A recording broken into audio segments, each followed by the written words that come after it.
Welcome back to the Guards Gaming Channel. Today we're going to discuss the 9.12 update, right? That's going live here next Tuesday. So it obviously is going to go live Tuesday, December 13th, right? And with this 9.12 update, we're going to get a couple of skin or a few skins, right? We're going to get a new Loki skin, a new Jurgermonder skin, and a new Charybdis skin that look really, really cool, right? I kind of wish they would incorporate more of these little animals into the new Loki type skin or his the effects from his skin. But it is what it is. By the demonstration that they gave didn't show anything to do. At least I didn't see anything to do with those pets, which was kind of heartbreaking, right? Kind of a letdown. And we're also going to get an Ishtar, Poseidon, and a Thanatos. Now, something that's very unique is the fact that they're going to actually come out with, even at the end of this, we're almost at the end of 2022, they're going to have two bonus updates, right? So this first bonus update for 9.12 is going to go live December 27th. So, a couple days after Christmas, and then we're going to get like 3 more skins. Now, I can tell you that Cabrakan skin looks kind of funny, man. I might end up getting that. I believe this is going to come in a gecko chest, right? And then the next update is going to come out January 10th, right? Now, this is very interesting that they would wait 2 weeks into the next year, right, into 2023 to do a second 9.12 the bonus update. I would have thought that they would have kicked off, season 10 with the new year. But this is very significant because you got to think, man, we're getting a new god in January and we're getting a new god in February. So if the second week of January, we're just going to get this bonus update, I don't foresee us getting that new god until the second to last week in January, or possibly even the last week in January. Because you got to remember, they're going to have to do a Wednesday where they actually do an update and talk about all the changes that's going to come with, with season 10. And then on top of that, after that Wednesday, that following Friday will be the actual PTS server, and then that following Tuesday is going to end up being when they release the patch. So, yeah, man, at the earliest, I can see that maybe January, I'd say January 18th around that time frame is when they'll announce season 10, and then that following week is probably when they're going to release that god.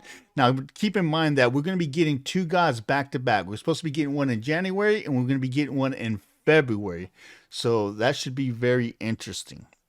And again, with this, they're calling this Odin's arm slot, right, for this 9.12 update. And with this, we're going to be getting a new adventure mode. Now, the adventure mode was kind of complex and kind of confusing. So until I actually attempt to try it out, I'm not going to talk too much about it. It had some PvP aspects to it mixed with some PvE type aspects to it.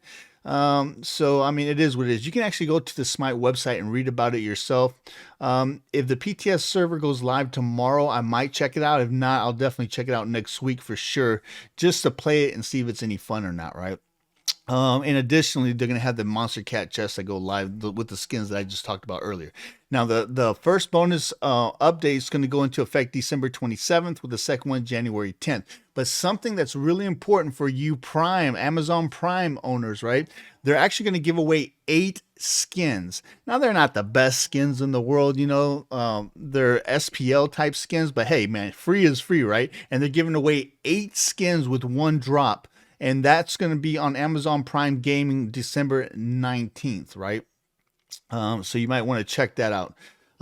And yeah, man, even for y'all that didn't know, if your parents or friends or relatives, or if you have Amazon Prime, you do have access to automatic access to what's called Amazon Prime Gaming, right? So, if one of your relatives is not a gamer, you can actually use the Amazon Gaming portion of their account, if they trust you, of course, to link it to your Twitch account and get all these gaming benefits, right? I mean, if they're gonna have it and not use it, somebody should use it, right? So keep that in mind.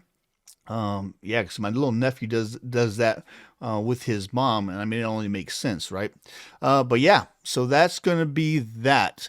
So let's get into this. With 9.12, in addition to having that new adventure mode, right, they're going to try to entice you to play that adventure mode. So they're going to have 6 weeks of Smite Night every Saturday, right? So the first Saturday, which is going to be this weekend, or no, that next weekend following the update, of course, they're going to be giving away certain things for Smite Night, for playing the adventure mode. This is all playing the adventure mode. There's no special queue for it or nothing. You just have to get into that one adventure mode. And the first week they're going to give away, a 3-day account booster with the loading screen. Second day you're going to get to pick your own chest. Now these pick your own chests rewards are actually sound like they're going to be pretty good. I've never done one of these Smite Nights, but if it's like pick any chest, that would be very interesting. I'll definitely have to check that out because I'm going to have to check out if there's any chibi chests, right? But there's a couple of these where they actually give out chests, so keep that in mind for Smite Night. Okay, so let's get into the changes, right? So there was only one item that I saw that they talked about that, and that's going to be Mannequin Scepter. So they ended up actually giving this item a big nerf, dude. They cut the damage by 50% against gods. So it went from 16 damage plus 5% of your physical damage to 8 damage and 2.5 of your physical damage, which is craziness, dude. And then of course the minion damage your damage against minions remain the same. Now the first god is Anhar, right? And for him, what they ended up doing is decreasing the cooldown of his number 3. Whereas before it used to be 15 across the board. Now it's going to start at 15, but this is going to decrease with each level, going to 14.5, 14, 13.5, and then 13 seconds late game. So late game, at the very end, your max level, you're going to be cutting this by 2 seconds, which is huge, dude. 15 seconds to 13 seconds is huge. Aquang. So Aquang, his Wildstorm, to decrease the mana cost on this and decrease the cooldown on this by 1 second. So it used to be 7 seconds. It's going to be 6 seconds now. Kukolin. So for Kukolin, what they ended up doing him for his Barbed Spear and his Spear of Mortality, of Mortal Pain, I should say, in both phases, in his Dr. Jekyll and in his Mr. Hyde form, right?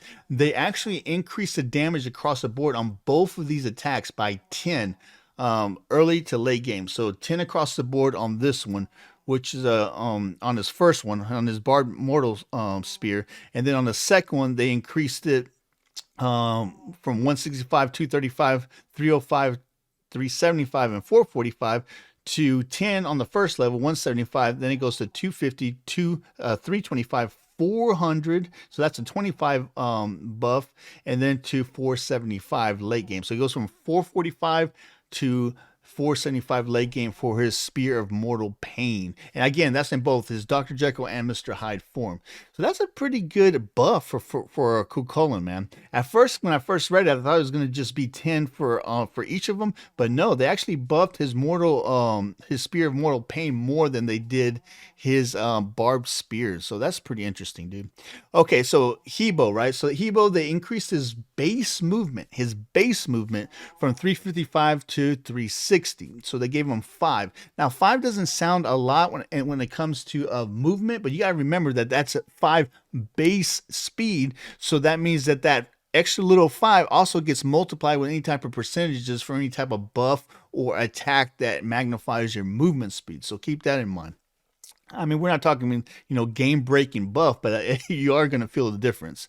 For Himdalir, his Piercing Sight, right? They increased the base damage on this one from 70, 130, 190, 250, and 310 to 90, so 20 more early game, 145, 200, 255, and 310. So late game, it stays the same. Looks like he's going to be getting a little bit more damage early game. Now, keep in mind that Piercing Sight does crit.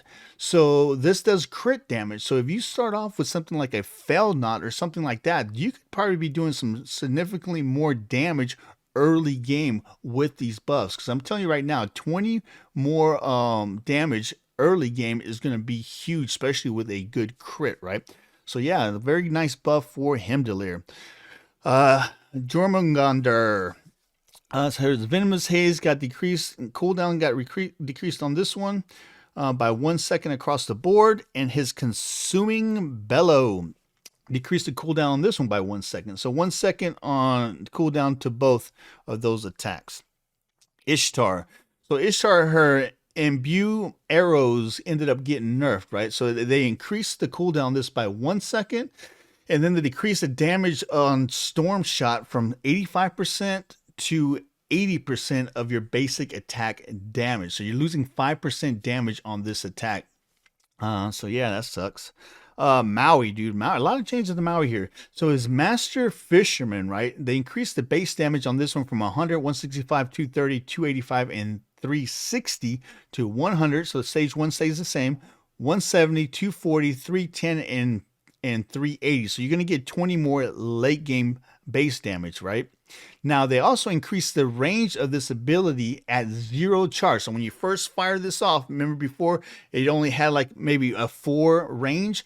Dude, now when you fire this off, you're going to automatically start at a 25 unit range, which is gigantic, man. That's more than 5 times the freaking range on this thing. That's insane.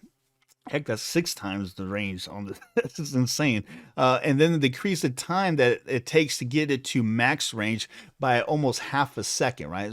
So it's going from 1.4 seconds to 1 second. Dude, this ability on Maui is already aggravating as crap to go against. Now it's going to be even more aggravating because it's going to be able to grab people further that much quicker, right? So keep that in mind.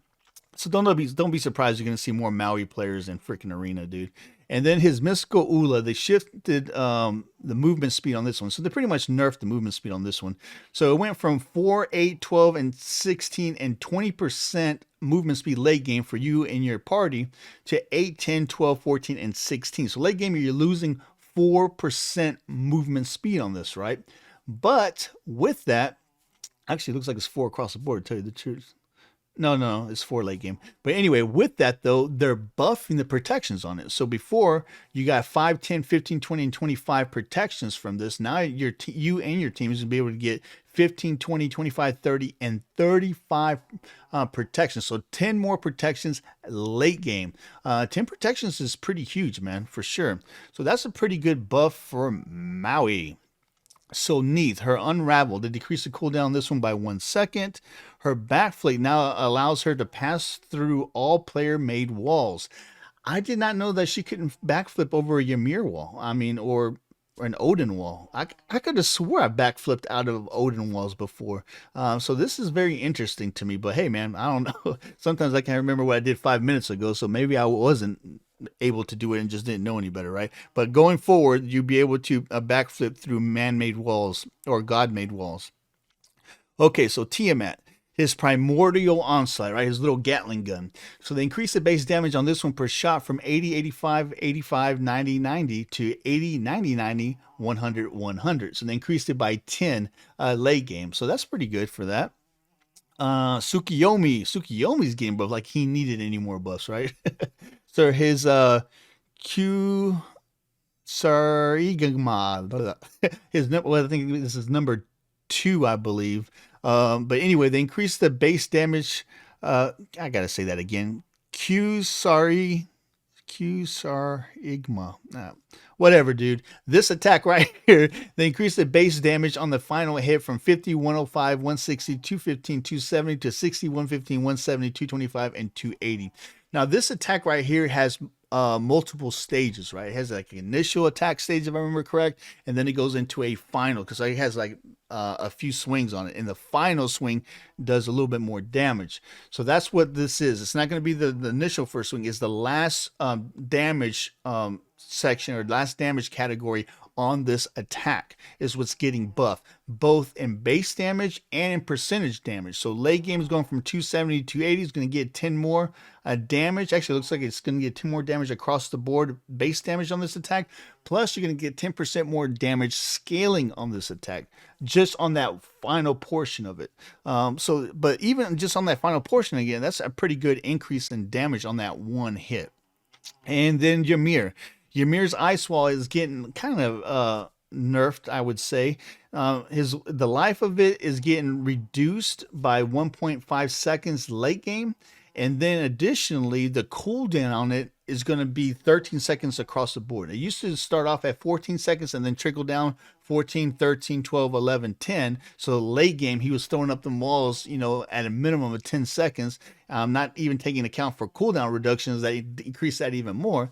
But now they're actually going to increase the cooldown that by 3 seconds.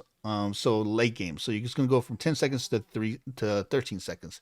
But yeah, dude, that's pretty much everything we have for the new Odin's Onslaught 9.12 update, right? Again, this is going to go live December 13th. So not too much in the way of changes, a few nerfs, you know, and a few skins more than anything. I think that maybe they're holding off on doing anything too crazy into season 10, right? The biggest thing to come out with this update, obviously, is going to be that new adventure mode.